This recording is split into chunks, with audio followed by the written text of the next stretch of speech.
अच्छा, अक्सर आपने कोई ट्रेंडिंग सोशल मीडिया पे वीडियोज़ देखी होंगी कि कोई सेलिब्रिटीज़ होते हैं, वो कि डीप स्ट्रेचिंग एक्सरसाइज कर रहे होते हैं, एक स्टूडियो में होते हैं, साथ एक रिफॉर्मर पिलाटेस की मशीनरी और इक्विपमेंट पड़ी होती है। अच्छा, वो देख के बहुत मज़ा आता है, स्पेशली हमारी जो हॉलीवुड और बॉलीवुड की सेलिब्रिटीज़ करी होती है, फिर उनकी हम फिटनेस जर्नी को फ़ॉलो करते हैं और हम देखते हैं वो कैसे फिट और स्मार्ट हैं। मुल्तान में इंट्रोड्यूस कराया है हमने पिलाटेस और जिन्होंने इंट्रोड्यूस कराया है आयमा कैसर। उन्होंने रिफॉर्मर पिलाटेस को फर्स्ट टाइम मुल्तान में उसकी इक्विपमेंट यहाँ रखी है और प्रॉपर सर्टिफाइड कोर्स के बाद इसको शुरू किया है। आइए पूछते हैं आयमा से कि आखिर ये पिलाटेस कॉन्सेप्ट है क्या? और इसका क्या फ़ायदा और ये क्यों करना चाहिए? जी Aima. Thank you so much Nazish. Yes, pilates. Basically pilates जो है ये एक एक्सरसाइज़ है जो आपके माइंड को आपकी बॉडी के साथ कनेक्ट करती है थ्रू स्लो मूवमेंट्स। ठीक है। और इसमें बड़ी कंट्रोल्ड मूवमेंट्स होती हैं जो हेल्प आउट कर रही होती हैं हमारी बॉडी के बैलेंस को, हुँ, हुँ। पोस्चर को, उसकी फ्लेक्सिबिलिटी को, और इससे हमारी स्ट्रेंथ भी इम्प्रूव होती है। ठीक है। और पिलाटेस किस एज ग्रुप को टारगेट करता है? पिलाटीज़ एक तो हमारा ये बहुत मिसकॉन्सेप्ट है कि कोई भी एक्सरसाइज़ जो है वो किसी ना किसी स्पेसिफिकली एज के लिए होती है। ठीक अब है, हमारे घरों में बहुत से बूढ़े-बुज़ुर्ग हैं ठीक है। और इसी तरह से ख़वातीन हैं, हुँ, जो ऑफ़िस गोइंग होती हैं, हाउसवाइफ्स हैं, बच्चे हैं, तो हुँ, कभी भी कोई भी एक्सरसाइज़ जो है वो किसी भी एज के लिए स्पेसिफ़िक नहीं होती। हुँ। आपने उसको कस्टमाइज़ करना होता है, उसको मॉडिफ़ाई करना होता है अपनी बॉडी रिक्वायरमेंट के हिसाब से। और पिलाटेस तो बूढ़े-बुज़ुर्गों के लिए बहुत अच्छा है क्योंकि इसमें बहुत ही कंट्रोल्ड स्लो मूवमेंट्स होती हैं और ठीक है, इसमें पोस्चर और बैलेंस का बहुत ख़्याल रखा जाता है। ठीक है, हाउसवाइफ्स जो कि थकी होती हैं, फ्रस्ट्रेटेड होती हैं, उनकी माइंड हेल्थ को, क्योंकि इसमें हम लोग बैलेंस रखते हैं माइंड को बॉडी के साथ, तो ठीक है। हमारा स्ट्रेस रिड्यूस होता है। ओके। और बिगिनर लेवल तो है ही बच्चों के लिए कि हुँ। वो पोस्चर पहले सही करके सीखेंगे। बच्चे भी कर सकते हैं। तो इसको आप मॉडिफ़ाई कर सकते हैं किसी भी एज ग्रुप के लिए, ये किसी के लिए भी स्पेसिफिक नहीं है। अच्छा, पिलाटेस कॉन्सेप्ट शुरू कैसे हुआ? एक्सरसाइज़ के बारे में हम तो जानते हैं कि आप जिम जाएँ, एक्सरसाइज़ करें, आप घर में कर सकते हैं एक्सरसाइज़, आप वॉक कर सकते हैं, आप योगा कर सकते हैं। आखिर ये पिलाटेस का मतलब कैसे इंट्रोड्यूस हुई? What is the story behind it? इसके पीछे भी एक बहुत मज़े का कॉन्सेप्ट है कि एक जोसेफ नाम का बंदा था, जोसेफ पिलाटेस। उसने अर्ली 20th सेंचुरी में इसको इंट्रोड्यूस कराया था, उन सोल्जर्स के लिए जो जंगों में ज़ख्मी हो जाते थे या पुराने ज़माने में डांसर्स होते थे। तो उनकी इंजरीज़ ठीक को है, रिकवर करने के लिए उसने एक स्लो मूवमेंट रखी थी कंट्रोल ब्रीथिंग के साथ, ठीक है, रिहैबिलिटेशन जिसे बोलते हैं। ठीक है, तो ये ठीक है, उस चीज़ को फ़ोकस रखते हुए डिज़ाइन किया गया ठीक था। है। तो वहाँ से पिलाटेस की जो बेसिक्स हैं वो इंट्रोड्यूस हुई। अच्छा, अगर मैं कहूँ आपसे मुझे बताएँ कुछ फ़ायदे बताएँ पिलाटेस के क्यों हम बाकी चीज़ों को छोड़ के पिलाटेस करें? मुझे कुछ फ़वाइद इसके बताएँ।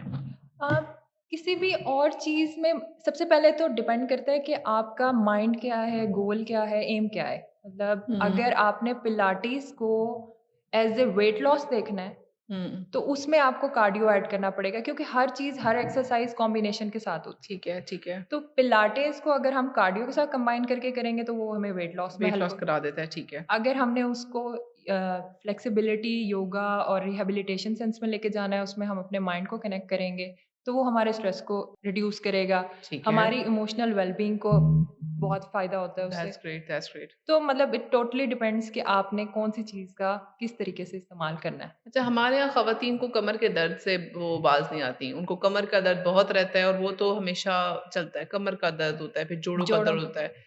जो कमर के दर्द और जोड़ों के दर्द के लोग मरीज़ हैं, क्या वो पिलाटेस कर सकते हैं? बिल्कुल, बल्कि ये तो उनके लिए बहुत अच्छा है क्योंकि इसकी जो बेसिक्स हैं, वो यही है कि हमने स्लो कंट्रोल्ड मूवमेंट्स रखनी है, हुँ, जिसमें आपका पोस्चर सही होगा। ठीक है। तो मोस्टली हमारे यहाँ ये जोड़ों का दर्द, कमर का दर्द शुरू ही कहाँ से होता है? जब हमारे पोस्चर की गलती हो रही होती ठीक है, है, हम गलत ठीक है। झुक रहे हैं, कुछ भी। हुँ, हुँ, तो हुँ। उसमें जब हम एक चीज़ को सही तरीके से लेकर चल रहे हैं, तो हुँ, ये बल्कि हमारी जो स्पाइन अलाइनमेंट है, ठीक उसको है। बेहतर करता है। Very good. और उसके बाद हमारे जो ये तो बल्कि हमारी नीज़ और बैक के पेन के लिए बहुत अच्छा है। और जैसे अभी आपने शुरू में बताया कि असल में ये शुरू ऐसे हुई थी कि रिहैबिलिटेशन के लिए, एग्ज़ैक्टली। रिहैब के लिए कि जिन लोगों को जंग के दौरान कोई इंजरी हुई थी, उसकी उनको तक़वियत बख्शने के लिए या वो जो डांसर्स होती हैं, वो गिर जाती हैं, उनको उनको मोच आ जाती है, उनको वापस रिहैबिलिटेट करने के लिए। तो हम इसको ये बना सकते हैं कॉन्सेप्ट कि वो लोग तमाम लोग जिनको जिस्मानी कोई उज़र भी है या कोई और तकलीफ़ भी है, वो अपने आप को स्ट्रेंथ करना चाहते हैं, अपने उस मसल के ग्रुप को टारगेट करके स्ट्रेंथ करना चाहते हैं। अपने बॉडी को अपने माइंड के साथ अच्छा सिंक्रोनाइज़ करके बैलेंस करना चाहते हैं, तो ये वाक़ई पिलाटेस आपके लिए है। अच्छा आयमा, अक्सर लोग कहते हैं कि जब आप एज में आ जाते हैं तो लोग कहते हैं नहीं नहीं हमें बहुत मसले हैं, कभी जोड़ों का दर्द है, कमर का दर्द है, हमने अब जिम नहीं जाना, हुँ। हमें जिम ना भेजो, हम बस अपनी खुराक अच्छी करेंगे, रेस्ट अच्छा करेंगे, बस हम वॉक कर लेंगे। स्ट्रेंथ ट्रेनिंग की इम्पोर्टेंस किस एज ग्रुप को कैटर करती है? क्या वो सिर्फ उन्हीं एज ग्रुप के लिए, क्योंकि यंग है, एनर्जेटिक है, वो अच्छी मसल बिल्डिंग करें, वेट्स उठाएं और स्ट्रेंथ बिल्ड करें, सिर्फ उन्हीं के लिए? नहीं नाज़िश, एक तो ये कॉन्सेप्ट बिल्कुल गलत है। हम लोगों के यहाँ एक हमें भी पता है कि एक ख़ास एज 30 के बाद हम लोग अपना मसल मास लूज़ करना शुरू कर देते हैं। बिल्कुल। तो उसके बाद तो हमें जिम की ज़्यादा ज़रूरत है क्योंकि हमने अपनी स्ट्रेंथ को बिल्ड अप करना है। हुँ, स्ट्रेंथ किस तरह से बिल्ड हो रही है?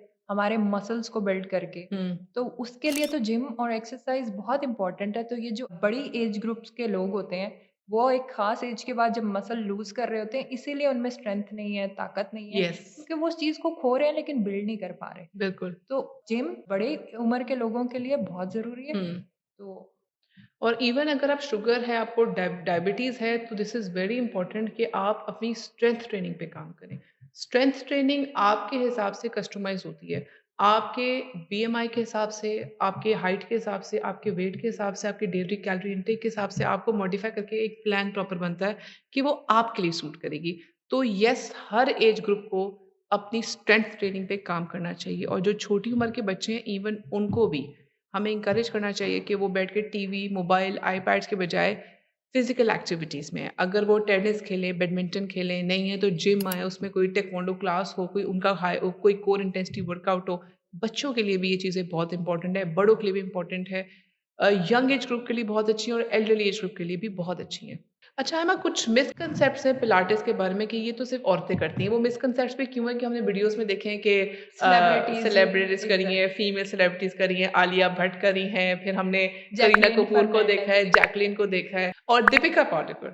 ये तमाम स्पेशली इनकी तो बहुत वायरल वीडियोज़ हैं। तो एग्ज़ैक्टली। व्हाट इज़ दिस कि ये सिर्फ़ ख़वातीन ही करती हैं, वो मर्द हज़रात क्या करें जो बॉडी बिल्डिंग करना चाहते हैं? नाज़िश, अभी आपने जैसे कहा ना कोई मिसकॉन्सेप्ट, सबसे हुँ, बड़ा मिसकॉन्सेप्शन है ही यही कि ये सिर्फ़ औरतों के लिए है और ये फ्लेक्सिबिलिटी मतलब लचक के लिए है और इसका कोई कॉन्सेप्ट ही नहीं है। हुँ, तो जो पिलाटेस है इसका मेनली फ़ोकस होता है आपकी कोर स्ट्रेंथ पे हुँ, और कोर स्ट्रेंथ के साथ ये आपकी फ़ोकस करता है लीन मसल्स, आपके ठीक है, मसल्स टोन होते हैं, उसके बाद ये आपके मसल्स को बिल्ड भी करेगा। ठीक है, तो ठीक है, मतलब रिज़ल्ट सेम है, बस ठीक है, इसमें सिर्फ़ ये है कि ये टिपिकल बाकी एक्सरसाइज़ जो स्ट्रेंथ ट्रेनिंग की है, उसकी तरह काम नहीं करता। ठीक है। मतलब इसमें स्ट्रेंथ ट्रेनिंग की एक्सरसाइज़ेज़ डिफरेंट तरीके से होती हैं, स्लो मूवमेंट के साथ।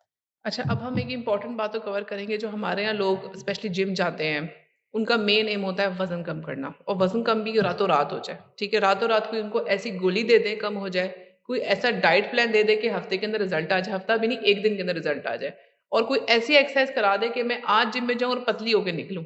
ये मुझे बताएँ, क्या पिलाटेस वेट लॉस को कैटर करता है और उसके रिज़ल्ट्स हमें कब तक नज़र आना शुरू होते हैं? पिलाटेस बिल्कुल वेट लॉस को कैटर करता है अगर हुँ, आप ये कॉन्सेप्ट समझ लें कि वेट लॉस होता कैसे है। ठीक है। हर वो एक्सरसाइज़ जिससे हमें साँस चढ़ेगा, वो हुँ, हमें हेल्प आउट करता है फैट लॉस में। ठीक है। अब कोई भी एक्सरसाइज़ उठा के कर लें, इवन आप जिम भी आ रही हैं, लेकिन आपने वहाँ पर प्रॉपर कार्डियो नहीं किया और हुँ, डाइट नहीं की, हुँ, आपका वेट कम नहीं होगा। ठीक है, इसीलिए हम खाली पिलाटेस को भी कसूरवार नहीं करेंगे, अगर ठीक हम है, उसके साथ कार्डियो को कंबाइन नहीं करेंगे और ठीक है, हमारी जितनी भी क्लासेस होती हैं, ठीक वो है। आपकी बॉडी एनालिसिस, आपके बीएमआई, ठीक आपके है। पूरे माइंडसेट को देख के, आपकी मेडिकल कंडीशन को देख के फिर डिज़ाइन होती हैं। If yes, your goal is yes, weight loss, yes. फिर हम उसको आपके कार्डियो के साथ कंबाइन करके एक हुँ, क्लास डिज़ाइन करेंगे, हुँ, जिसमें ये है कि आपका फैट लॉस होगा, साथ में हुँ। आपका मसल टोन होगा, आपकी फ़िज़ीक, आपकी बॉडी बेहतर तरीके से टोन्ड और बिल्ड होगी। अच्छा, ये आपने जो भी बात बताई है कि इसमें हमारा सारा वज़न कम भी होता है, कंट्रोल हो जाता है, दिस इज़ वेरी इम्पोर्टेंट, और ये चीज़ बहुत इम्पोर्टेंट है लोगों के लिए समझने के लिए भी कि जैसे एक कहावत है ना कि one man's food is other man's poison. अगर एक बंदे को एक डाइट प्लान सूट कर रहा है, वो ज़रूरी नहीं वो आपको सूट करे, पहली बिल्कुल। चीज़। उस बंदे को आया शुगर है, नहीं है, उस बंदे को आया कोई जॉइंट पेन है, नहीं है, उस बंदे को कोई और उर्ज़ है या नहीं है, कोई और उसको बीमारी है, नहीं है, उसका आइडियल वेट क्या है, उसकी हाइट क्या है, उसका बीएमआई क्या है। तो तमाम जो एक्सरसाइज़ेज़ भी होती हैं, हम क्यों आपसे कहते हैं कि जिम जाएँ तो प्रॉपर इंस्ट्रक्टर्स के पास जाएँ, उनसे मिलें, समझें, जो सर्टिफ़ाइड हो, जिनका एक्सपीरियंस हो, जिनके अच्छे रिजल्ट्स हो। बस अब ये है कि देखें, आप ये नहीं कहेंगी वो लड़की ने कोई 15 मिनट ट्रेडमिल किए तो मैं भी करूँ, नो। आपके हिसाब से आपको क्या ज़रूरी है, आपका कार्डियो क्या है, वो एक कस्टमाइज़ पैकेज होता है जो कि उसको लेके चलना चाहिए। जहाँ तक पिलाटेस की बात आती है, यस, वो भी आप उसको उस तरह लेके चलें कि आपको क्या सूट करता है। बच्चे की अलग रिक्वायरमेंट होगी, बूढ़े की अलग होगी, हाउसवाइफ की अलग होगी, एथलीट की अलग होगी, जो बंदा बॉडी बिल्डिंग कर रहा होगा उसकी अलग होगी। तो ये उस हिसाब से लेके चलते हैं। क्या पिलाटेस मैं घर में कर सकती हूँ? बिल्कुल, पिलाटेस अगर आप मैट पिलाटेस की तरफ जाते हैं, तो आप घर पे मैट पिलाटेस बिल्कुल कर सकते हैं। हुँ, लेकिन अगर आपने रिफॉर्मर पिलाटेस हुँ, मतलब जो चीज़ हम लोगों ने इंट्रोड्यूस कराई है, उसकी प्रॉपर एक मशीनरी होती है, हुँ, उस पे करना है, तो हुँ, उसके फिर स्टूडियोज़ होते हैं। ठीक है। लेकिन आप पिलाटेस घर पे कर सकते हैं, मैट पिलाटेस की फ़ॉर्म में उस पे यूट्यूब पे अवेलेबल है बहुत सारी वीडियोज़, आप वहाँ से सीख सकते हैं, कर सकते हैं। अच्छा, पिलाटेस जो लोग शुरू कर रहे हैं, सपोज़ जैसे अब मैं एक बिगिनर हूँ, मुझे दिल कर रहा है पिलाटेस करने का, उनको क्या एडवाइस देंगी आप? पिलाटेस का एक मिसकॉन्सेप्ट पहले मैं क्लियर कर दूँ, जो मुझे भी लगा था सीखने से पहले मतलब अब तो मुझे साल हो गया है और हुँ, उसके बाद मैंने ये इंट्रोड्यूस कराया, it's not it's not easy, it is not easy. Easy. I think nothing is easy in this world. कुछ अब आसान नहीं है। अगर आप उसको सही तरीके से करना चाह रहे हैं, हाँ, तो या इट विल टेक टाइम। हाँ, यू गेट ट्रेनिंग, आप ट्रेन हो, आप सीखें, वक़्त लगता है, फिर जब आपको आ जाता है, फिर मज़ा आता है एंड देन बहुत यू ज़्यादा। Just want to do it every day. I think exercise एक ऐसा नशा है जिसको आ जाए करना और जिसको उसके रिज़ल्ट्स आना शुरू हो जाएँ, तो वो बंदा उससे हटता नहीं है। They just want to continue it. अच्छा, पिलाटेस का बहुत कॉन्सेप्ट इंटरेस्ट बड़े शहरों में तो मौजूद है। बड़े शहरों से मुराद हमारे इस्लामाबाद हो गया, कैपिटल सिटी हो गया, लाहौर हो गया, कराची हो गया। वहाँ पे जो हमारे स्पेशली जो पढ़ी-लिखी अवाम है, उनको इस चीज़ का कॉन्सेप्ट है और वो इसको फ़ॉलो भी करते हैं। मुल्तान में ये फर्स्ट टाइम इंट्रोड्यूस किया है। अच्छा, कुछ लोग इस चीज़ को क्लेम करेंगे पिलाटेस तो हम भी करा सकते हैं। एक होता है मैट पिलाटे, एक होता है रिफॉर्मर पिलाटेस। अभी यहाँ पे रिफॉर्मर पिलाटेस की बात कर रहे हैं। तो रिफॉर्मर पिलाटेस को अगर आप किसी को मोटिवेट करना चाहें, तो आप उनको कैटर करें कि जैसे आई एम अ बिगिनर और मैं रिफॉर्मर पिलाटेस कराना चाहती हूँ, तो मेरे लिए क्या मोटिवेशन है? क्या मेरे लिए पैगाम होगा इस बिगिनर के लिए?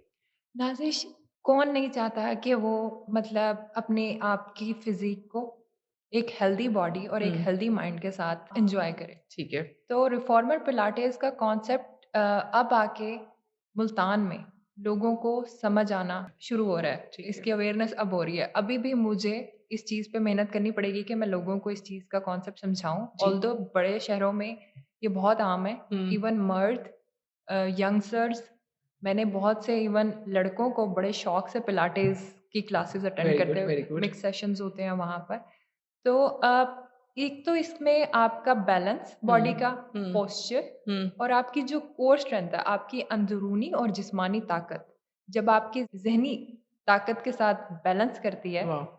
तो वो चीज़ आपको जितना इमोशनली हैप्पी करती है और आपके जो मतलब एंडोर्फिन्स रिलीज़ होते हैं, वो चीज़ आपको ऑटोमैटिकली मोटिवेट करेगी। आप ये देखें कि आपकी मेंटल हेल्थ के लिए बहुत इम्पोर्टेंट है। बहुत ज़्यादा। क्योंकि अगर कोई चीज़ आपका मेंटली आपको स्ट्रॉन्ग करी है, इमोशनली स्टेबलाइज़ करी है, तो दिस इज़ वेरी इम्पोर्टेंट। एक और चीज़, हुँ, इसमें ये भी कॉन्सेप्ट है कि बहुत सारे लोग जो हैं वो बहुत ज़्यादा मेहनत नहीं करना चाहते, हिलना नहीं चाहते, मतलब थक जाते हैं हुँ, और बहुत सारे जैसे कार्डियक पेशेंट्स होते हैं, हुँ, अस्थमा के पेशेंट्स होते हैं, वो कार्डियो नहीं कर पाते, तो उनके लिए ये चीज़ बहुत अच्छी है कि बहुत इसमें अच्छी है। स्लो मूवमेंट्स हैं, हुँ, हम आराम-आराम से हुँ, और कंट्रोल मूवमेंट्स और के साथ रेपिटेटिव मूवमेंट्स होती है, नहीं पिलाटेस का ये कॉन्सेप्ट गलत है, इसमें रेपिटेटिव नहीं होती। नहीं होती ठीक और है, इसमें बहुत ज़्यादा आपको एनर्जेटिक होके एनर्जी भी नहीं लगानी है। ठीक है, इसमें आपकी स्लो कंट्रोल मूवमेंट्स हैं ठीक है। और इसमें आपके पोस्चर पे ज़्यादा फ़ोकस रखा जाएगा हुँ, एज़ अच्छा, कंपेयर टू रेपिटेशंस। ठीक है। पिलाटेस और योगा में क्या फ़र्क है? पिलाटेस का मेनली फ़ोकस होता है आपकी कोर स्ट्रेंथ पे हुँ, और इसमें डायनामिक स्लो मूवमेंट्स होती हैं। ठीक है, फ्लोइंग का कॉन्सेप्ट ज़्यादा होता है ठीक है। और जो योगा है वो ज़्यादातर मेडिटेटिव साइड पे चला जाता है हुँ, और उसका फ्लेक्सिबिलिटी पे ज़्यादा फ़ोकस होता ठीक है। है। अच्छा, पिलाटेस को अगर आप किसी को एक्सप्लेन करना चाहें, एक नक्शा खींच के, वो आप कैसे एक्सप्लेन करेंगे? ये मैं उन अवाम के लिए बात कर रही हूँ जिनको अभी नहीं समझ आ रहा, कहते हैं पिलाटेस क्या है? प्लेट के बारे में बात हो रही है, क्या बात हो रही है? प्लेटें उठानी है, क्या करना है आखिर? थोड़ा-सा एक्सप्लेन करें। अब यहाँ पर 2 कॉन्सेप्ट हैं, एक है मैट पिलाटेस, ठीक है, एक है रिफॉर्मर पिलाटेस। ठीक हम है। यहाँ बात करें रिफॉर्मर पिलाटेस की। रिफॉर्मर पिलाटेस एक मशीन है हुँ, जिसमें आपके पास डिफरेंट किस्म के प्रॉप्स होते हैं। हुँ, आप उनसे अपनी बॉडी को कंट्रोल करते हैं स्लो मूवमेंट्स के साथ। हुँ, आपके पास एक कैरेज होता है जिसमें हुँ, आप अपनी बॉडी को पहले फिट करते हैं। हुँ, उसके साथ फिर बैलेंस करके आप डिफरेंट मसल्स को टारगेट करके ठीक है, एक्सरसाइज करते हैं। लेकिन इसमें आपका जो मेन चीज़ है वो आपका कोर है। ठीक है, आपका जो एब्डोमिनल पार्ट है, हुँ, वो कंट्रोल करता है आपकी पूरी बॉडी को। तो ठीक है, ये आपके माइंड और इसमें ब्रीदिंग का बहुत कॉन्सेप्ट है। ठीक है, तो आप ब्रीदिंग के साथ ठीक है, अपनी कोर स्ट्रेंथ को, ठीक पूरी है, बॉडी को ठी इन्वॉल्व करके करते हैं। ठीक है, ठीक है। Thank you so much Aima.